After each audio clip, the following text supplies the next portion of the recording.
we have nomenclature. Nomenclature is all about how we can name alkanes. There are two systems of naming alkane. The first one is the common system. This is done by common system. Now the first four members of the series are called by their common names. That is trivial names. The trivial names are called common names. Example, methane, ethane, propane and butane. These are the common names. Kwa maana hiyo zile za kwanza nne zinaitwa majina kulingana na majina tu ya asili, ambapo ya kwanza ni methane, ya pili ni ethane, ya tatu ni propane, ya nne ni butane.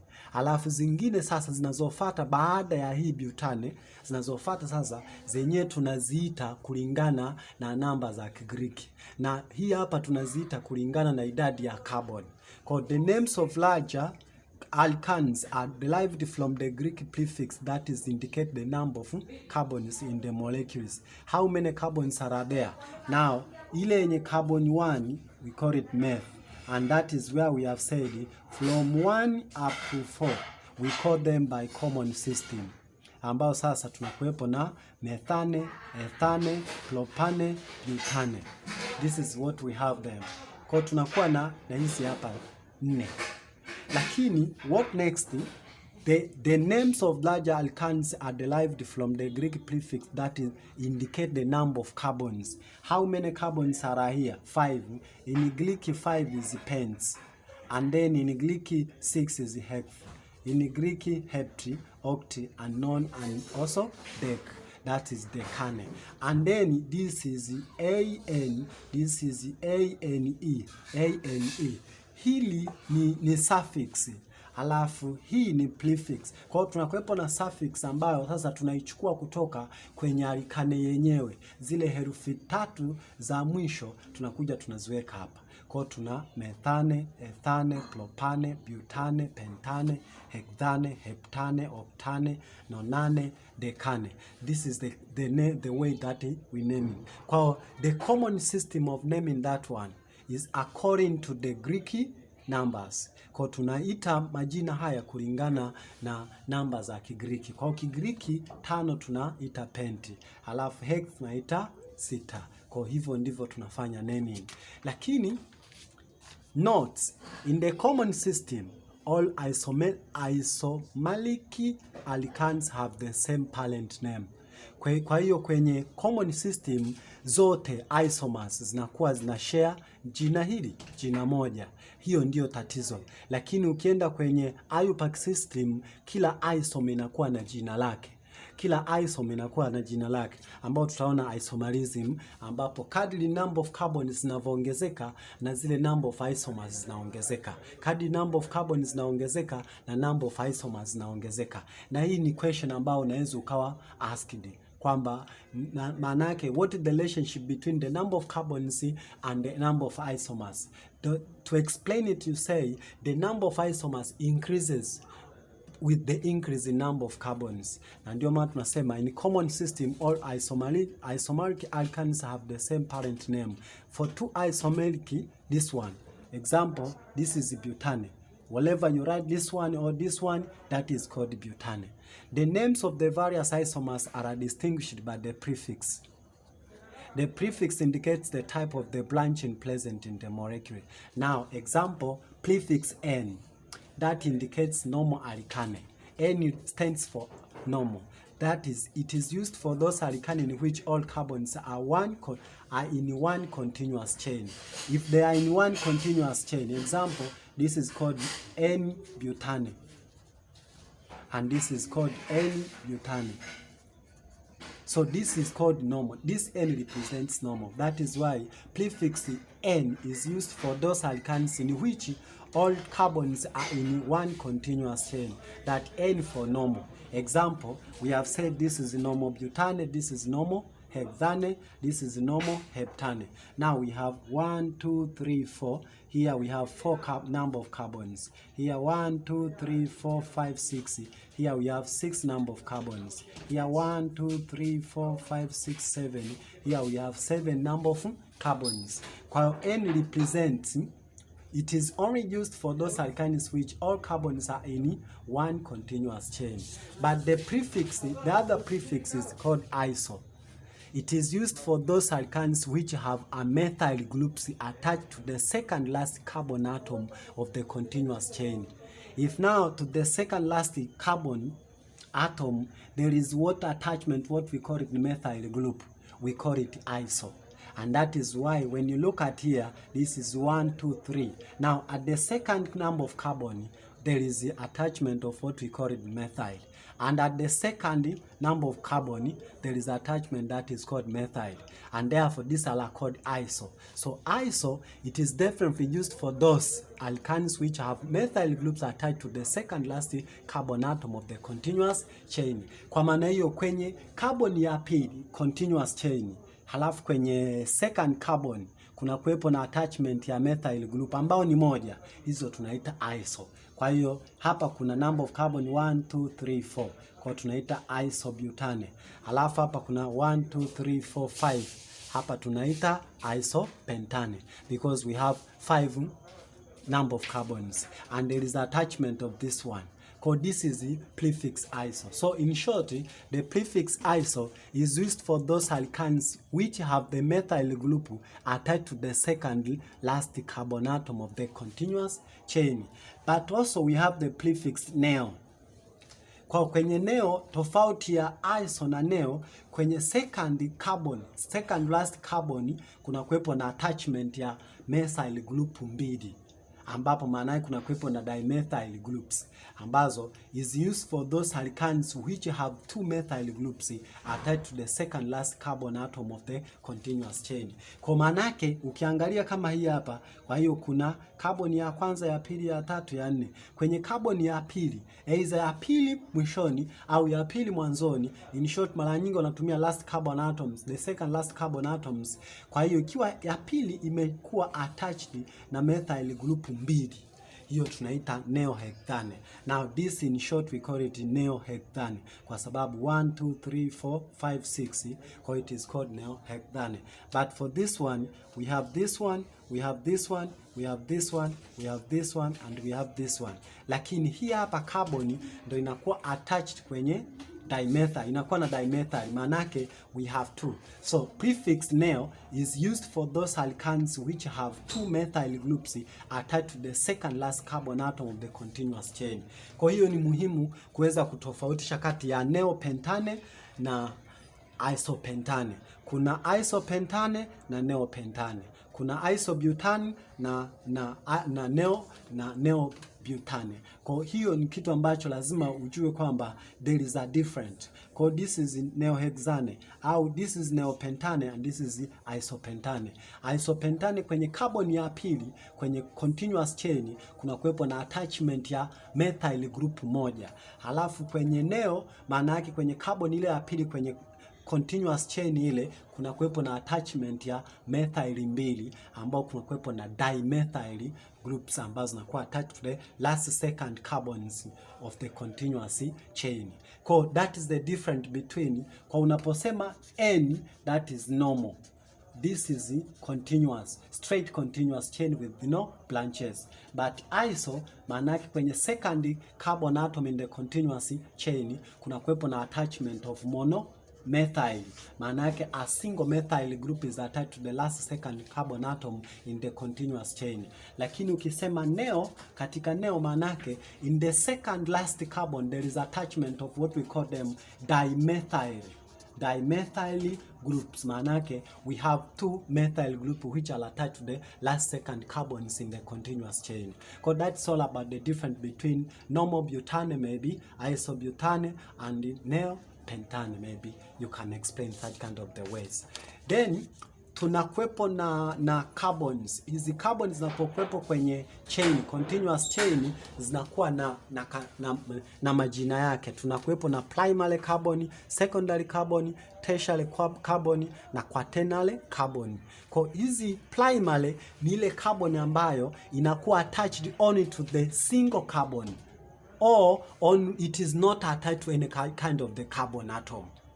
This is called primary because it is only attached to the single carbon or no any carbon is attached to it, that is primary carbon. But the secondary carbon is the carbon that is attached to other two carbons. That is called secondary carbon. Kwa ile secondary carbon imeshikwa na carbon nyingine mbili, lakini ile tertiary carbon ambayo ni 3 degree, maana yake that carbon is attached to other 3 carbons. You may see this is only attached to this carbon, and this is attached to this carbon and this one, but this one is attached to this one, this one, this one. That is called tertiary. But quaternary is the one that is attached to other 4 carbons. This is the one. There is attachment of this one, there is attachment of this one, there is attachment of this one, and there is attachment of this one. Hii sasa carbon hii inaitwa quaternary kwa sababu inakuwa imeshikwa na carbon nyingine 4. Ile tertiary carbon inakuwa imeshikwa na carbon zingine 3. Ile secondary carbon inashikwa na carbon zingine 2. Na ile primary carbon inashikwa either na carbon moja au haijashikwa kabisa na carbon, hiyo tunaita primary carbon. So we have primary carbon, secondary carbon, tertiary carbon and quaternary carbons, ambapo nimeandika longest chain namna hiyo. Then the other things we have alkyl groups. Alkyl group, if now we may consider this is what we call it methane, and this is alkane, and the other one, this is ethane. This is methane, this is ethane, and it is called alkane. Now this is alkane and it is called ethane. Once there is one hydrogen less from the original alkane, that group is called alkyl. So alkyl, an alkyl is formed by removing one hydrogen from an alkane. This we have here, we have 4 hydrogen. Now once we have removed one of the hydrogen, it becomes CH3. Kwa hiyo manake nikiondoa hydrogen moja kutoka kwenye alkane haiitwi tena alkane, inaitwa alkyl. Kwa alkyl ni matokeo ya kuondoa hydrogen moja kutoka kwenye alkane, na ndio maana sasa unaondoa ANE. Kwa unaondoka kutoka kwenye alkane, unaondoa ANE, halafu na replace YL kutoka kwenye ANE, ambao sasa inasomeka kama alkyl. Kwa alkyl ni matokeo ya kupunguza hydrogen moja kutoka kwenye original alkane, and that is why kwenye explanation tunasema alkyl group is obtained, so formed by removing one hydrogen from alkane, naming alkyl is equal now to alkane minus ANE plus YL, and that is called, and alkyl is represented by R. In organic chemistry, alkyl group is represented by R. Kwa inakuwa inawakilishwa na herufi R. Kwa popote pale ukiikuta kuna R, maana yake hiyo R inawakilisha alkyl group. Alkyl group. Kwa hiyo alkyl group ni matokeo ya kutoa hydrogen moja, na ukiondoa hydrogen moja inaonesha bondi ambayo iko inahitaji, ambapo sasa kama ilikuwa ni CH4 inakuwa CH3, bado kuna bondi ambayo inakuwa inahitajika pale, na ndio maana unaweza ukaongeza either chlorine. Sasa utaona methane inakuwa methyl group after you have removed the hydrogen, and then ethane becomes ethyl group after you have removed the hydrogen, and it is written as CH3CH2 to show that we have removed one hydrogen from the original ethane. And then we have written CH3 because we have removed one hydrogen from the original alkane, and that is why we call it alkyl, and it is definitely represented by letter R. Kwa utaiona letter R represents alkyl. Therefore, the next thing that we have to consider here, we have non-alkyl group. Non-alkyl group means that are not part of alkyl. Not part of alkyl, because we have discussed alkyl, but now here we are discussing non-alkyl group. Means we are definitely talking about non-alkyl groups. Now a number of non-alkyl groups are used in naming organic compounds, and we have the name of them. This is F, this is fluoro, this is Cl, this is chloro, this is Br, this is bromo, this is I, it is called iodo, this is N, O, 2, this is nitro, and then we have amino, we have hydroxyl. So these also are called non-alkyl, means they are not part of alkyl group. Do you understand? So a number of non-alkyl groups are used in naming organic compound, because whenever now you are naming alkane, you must find the things are mixed with what we call it alkane. Kwa katika kuita majina utakutana hizi herufi ambao sasa kiufupi tunaita fluoro, hii tunaita chloro, hii tunaita bromo, hii tunaita iodo, hii tunaita nitro, hii tunaita amino, hii tunaita hydroxyl ambao ni hydroxide. Kwa fluorine, fluoro, chlorine, chloro, bromo, bromines, iodo, iodines, nitro, so that is how we can name them. Sawa? Then that was all about the common naming. That is, the second system is called Ayupaki System. Ayupaki means it is a short term for International Union of Pure and Applied Chemistry. So after they have discussed, scientists, chemists, after they have learned a lot, they have discussed a lot, so they came up with what we call it Ayupaki. So they set for the meeting and they discussed about how we can name the elements. Kwa walifanya naming ambapo sasa wakatengeneza namna ambavyo na name. Unavofanya naming ambavyo ni Ayupaki system. Kuna kuwepo na vitu vitatu. Unanielewa? Kuna kuwepo na vitu vitatu. Kuna kuwepo na prefix ambayo inakuwa represented by the substituents. Substituent, the group that have been attached in the longest chain. Halafu kuna kuwepo na parent name. That parent names come from the longest chain. And then tunakuwepo na suffix that represents the family in where it is coming from. So umenielewa? Kwa mfano parent name, labda parent name ina tuseme ni 7 carbon. Number of carbons are 7. Kwa parent name ambao ni root name, we call it root name hepti. Kwa sasa suffix ina determine the family. If now you are just talking about alkyl, you will definitely end up with ON, OL. That is heptano. Do you understand? If now you're just talking about alkene, you end up heptene. If now you're just talking about carboxylic acid, heptanoic acid. Now, heptanoic acid determines the family that we're talking about. Kwa kwenye Ayupaki system tunakuwepo na vitu vitatu. Ya kwanza ni prefix ambayo ina represent the substituent, the group that is attached in the longest chain. Lakini ya pili ni parent name ambao ni root name. Maana yake ni mzizi sasa ambao ni hept. Kwa sababu ukienda kwenye carboxylic acid, hept lazima uikute. Ukienda kwenye alkyl, hept lazima uikute. Ukienda kwenye amine, hept lazima uikute. Ukienda kwenye mambo ya ketone and aldehyde, lazima hept uikute. Lakini huku mwishoni sasa ndio inakuwa tofauti. Kama ni ketone, heptone. Sawa, kama ni alkyl, heptanone, ni kadhalika, wao zinakuwa zinabadilika. Kwa hiyo heptanoic acid ni kitu kingine kwa sababu ya family yake. Kwa the family, kwa tunakuwepo na vitu viwili ambavyo ni prefix, parent name and suffix. The suffix represents the family and the parent represents the number of carbons are there, but also the prefix represents the substituent that is attached to it. Kwa hiyo lazima uangalie. Kwa mfano mtu anaweza kaandika solution ndefu, this ammoniacal solution of silver nitrate. Kwa akiandika ammoniacal solution of silver nitrate, lazima tu ione kwamba this is a family of this one. Ameandika carboxylic acid, labda ameandika methyl ethanoate. Kwa anapoandika methyl ethanoate, lazima tu kione ni kwamba hii ni family yake. So the steps for alkanes are as follows. One, you have to choose for the longest chain. Yani ukikosea kuchagua longest chain, imekula kwako. Sasa utakuta sasa mtu ameiandika alafu kaichanganya. Kwenye maswala ya form 5 na form 6 kuna maswala ambapo utaambiwa kucollect naming, maana yake kuifanyia correction.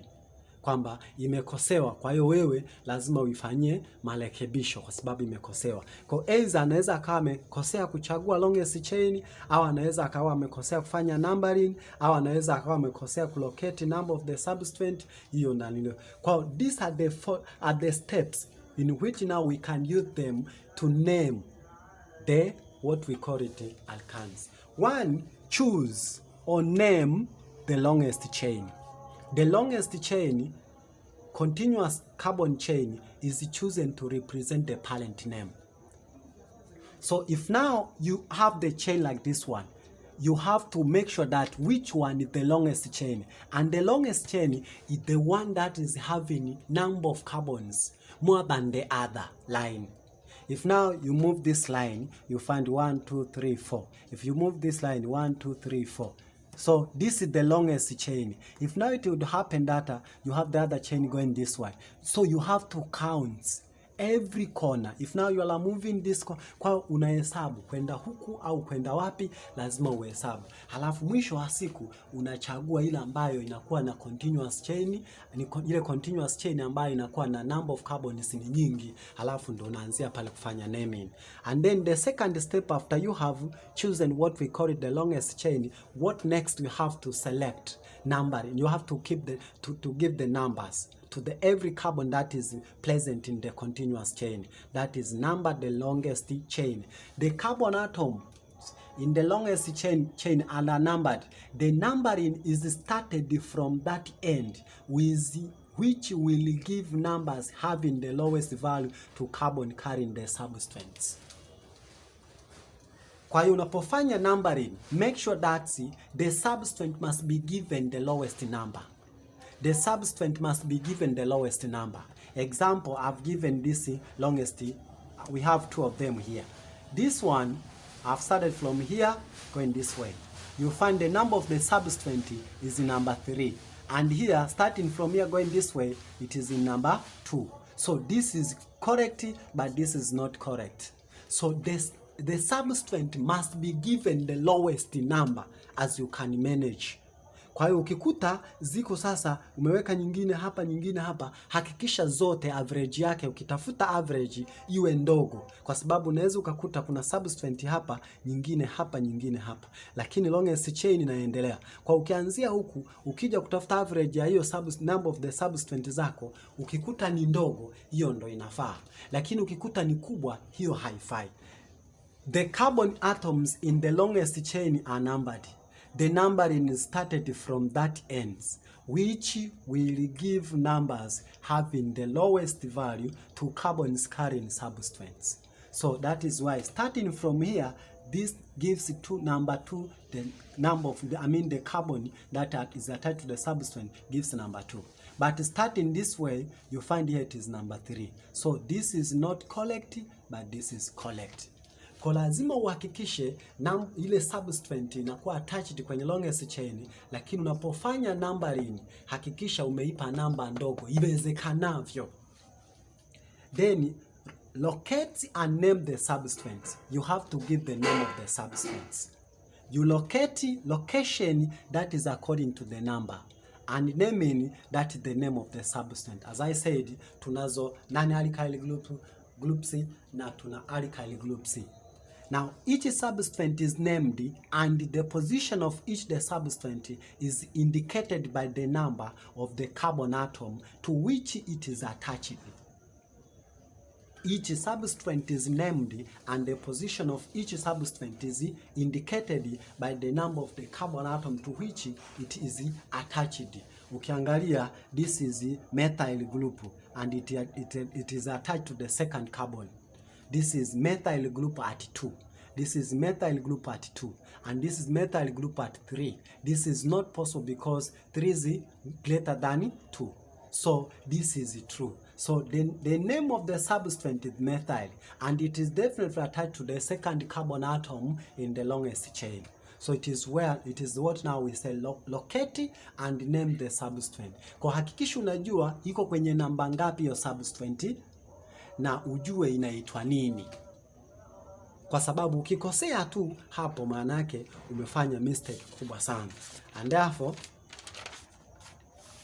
The next step, combine the longest chain and the substituent into the name. Means if now you are having methyl, from this one we are having methyl is at the secondary carbon atom and the parent name is the but. Now the prefix, what we call it, the root name is but, and we are just talking about alkane, so we have to write with the butane. So this is a root name and this is the suffix and this is a what we call it prefix. So joining together the prefix, the root name and the suffix together we form the name. That is why we say combine the longest chain and the substituent into the name. Manake unaandika watoto wote, hata kama wangelikuwepo 10, wale watoto wote unawaandika.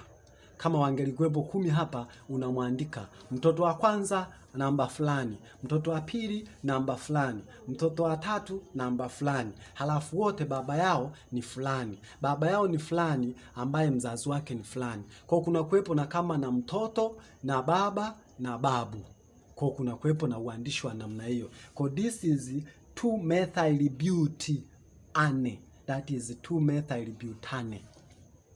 So this means that there is a methyl group. We say if there is more than one substance are attached, more steps are added as follows. More steps are added as follows. Now indicate the number and the position of the substance. If the same substance is present 2 or more times in the molecule, the number of this substance is indicated by prefix di, tri, tetra, penti, hexi, hepti, octi, deca, non.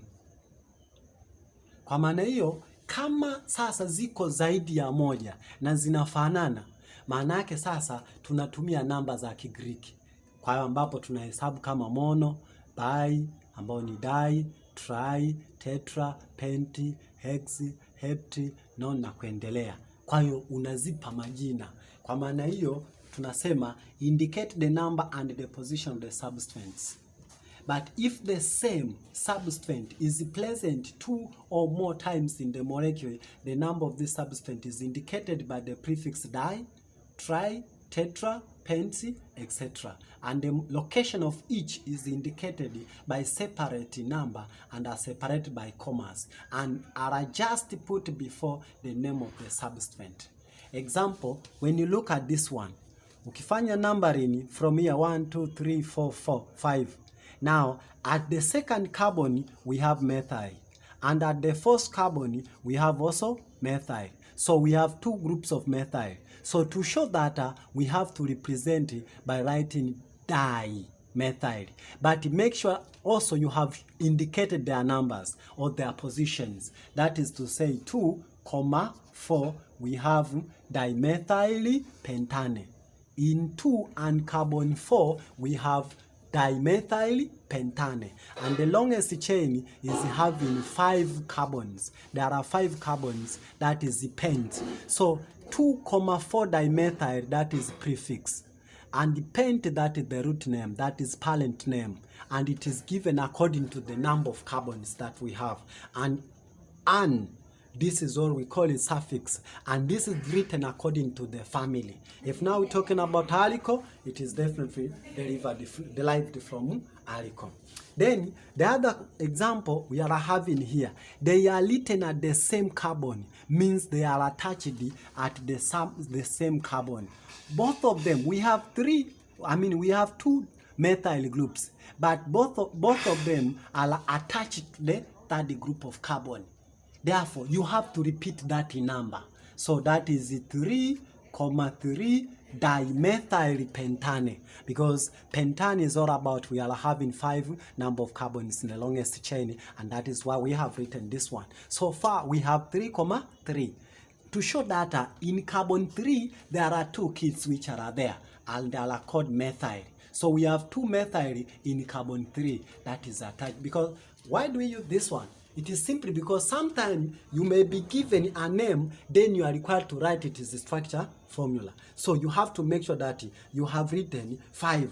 1, 2, 3, 4, 5. Then at the second, I've been told 1, 2, 3. Then at the third carbon, we have methyl. So this is the third one. 3, this one, and here it is 3. Then you start balancing according to the principle that carbon is a tetravalent element.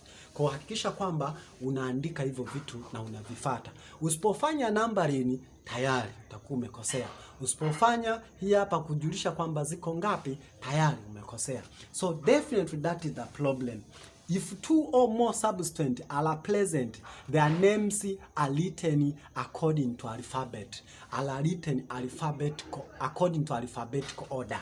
Means A, B, C, Z. Lakini sasa hapa, don't confuse. Hii dye, it is not a part of alphabet. Na tri is not a part of alphabet. Kwa maana hiyo usije ukasema kwa kuwa sasa ni dimethyl kwa inaanza dye. No, dye is not counted in alphabetical order. And tri is not counted in alphabetical order. And try everything, but we definitely count from the parent name. Kwa ile parent au root word ndo tuna count ile alphabet. Ndio maana tunasema kama utakuta sasa ni zaidi ya moja ziko kwenye nanili moja, lazima uhakikishe sasa ni kwamba nafuata alphabet. Now if 2 or more substances are present, the names are written according to written alphabetical order and added to the name of the parent alkane at one words. Kwa ndo maana sasa utaona hapa kuna ethyl at the 5th carbon, halafu kuna methyl at 3rd carbon, but this is ethyl and this is methyl. So methyl is written with M.